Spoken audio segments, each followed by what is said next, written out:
Assalamualaikum warahmatullahi wabarakatuh. Salam kenal semua anak didik onlineku di channel Mathematics Study Cafe.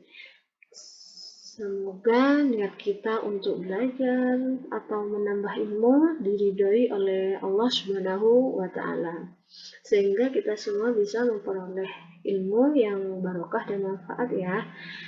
Langsung saja anak-anakku.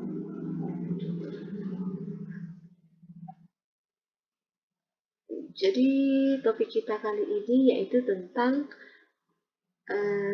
matematika integrasi ya. Jadi apa sih matematika integrasi itu? Mungkin sebagian dari kalian sudah tidak asing dengan kata-kata integrasi ya.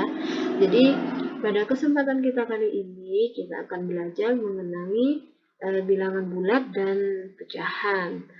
Di mana ini salah satu materi bab pertama, khususnya kelas 7 di SMP atau di MTS gitu ya, yang akan kita integrasikan dengan kehidupan kita sehari-hari.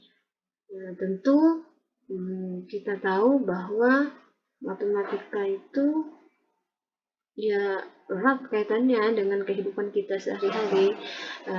Yuk, biar tidak tambah bingung, kita bahas dari yang pertama tentang bilangan bulat. Lah, anak-anakku sekalian, bilangan bulat itu seperti yang sudah kalian tahu bahwa bilangan bulat itu terdiri atau tersusun dari bilangan negatif, 0, dan juga bilangan positif.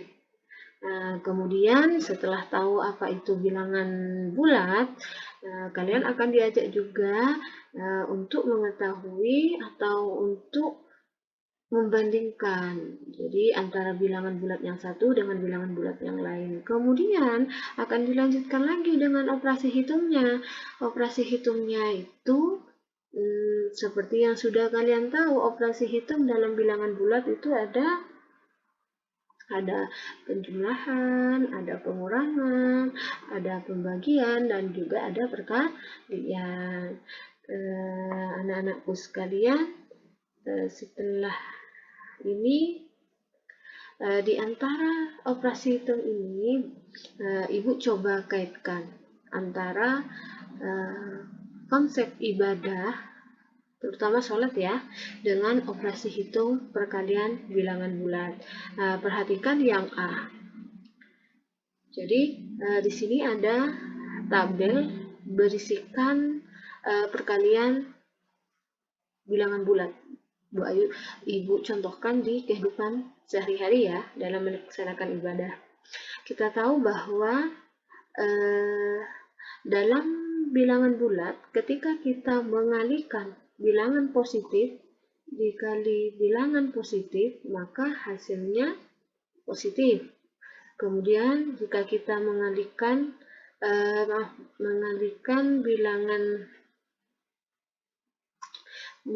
bilangan positif dengan negatif, maka hasilnya akan bernilai negatif.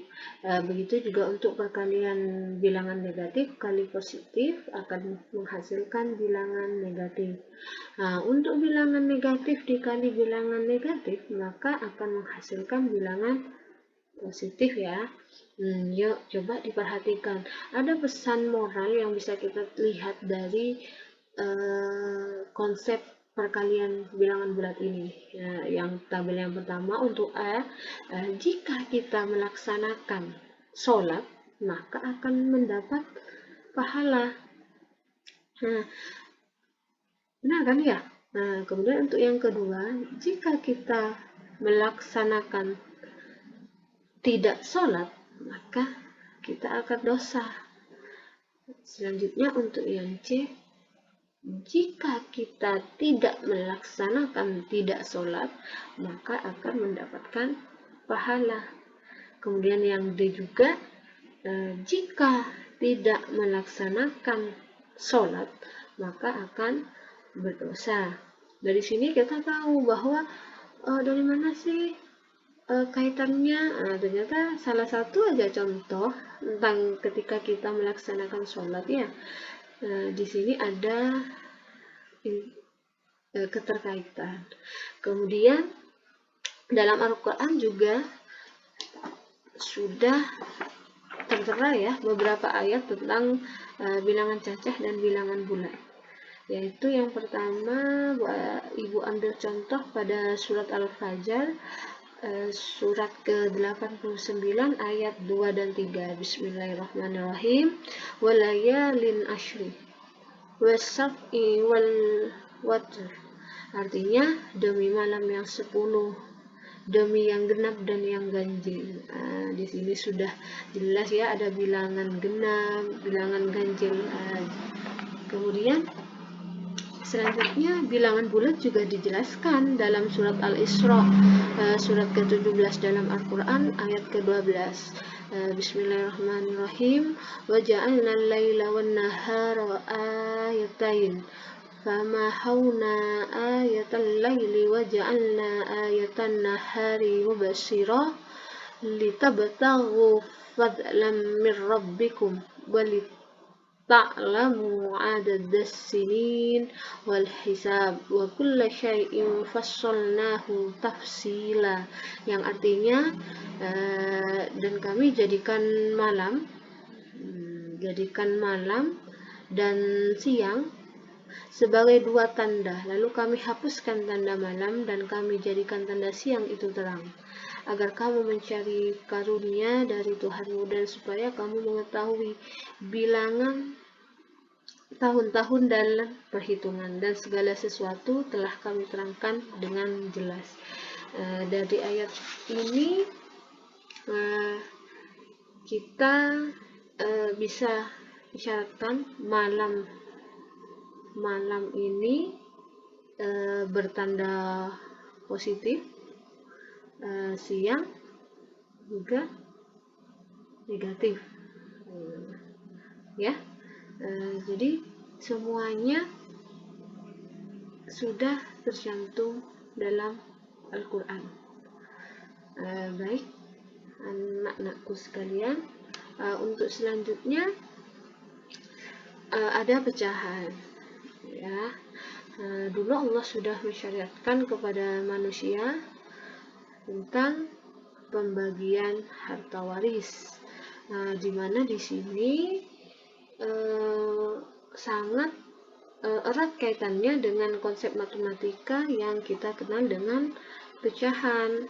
Lalu masalah ini akan lebih baik dalam penyelesaiannya ketika kita paham apa itu pecahan.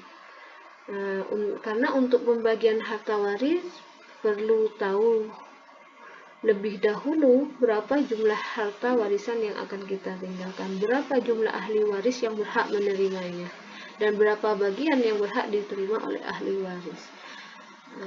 Jadi itu ada kaitannya dengan pecahan ternyata.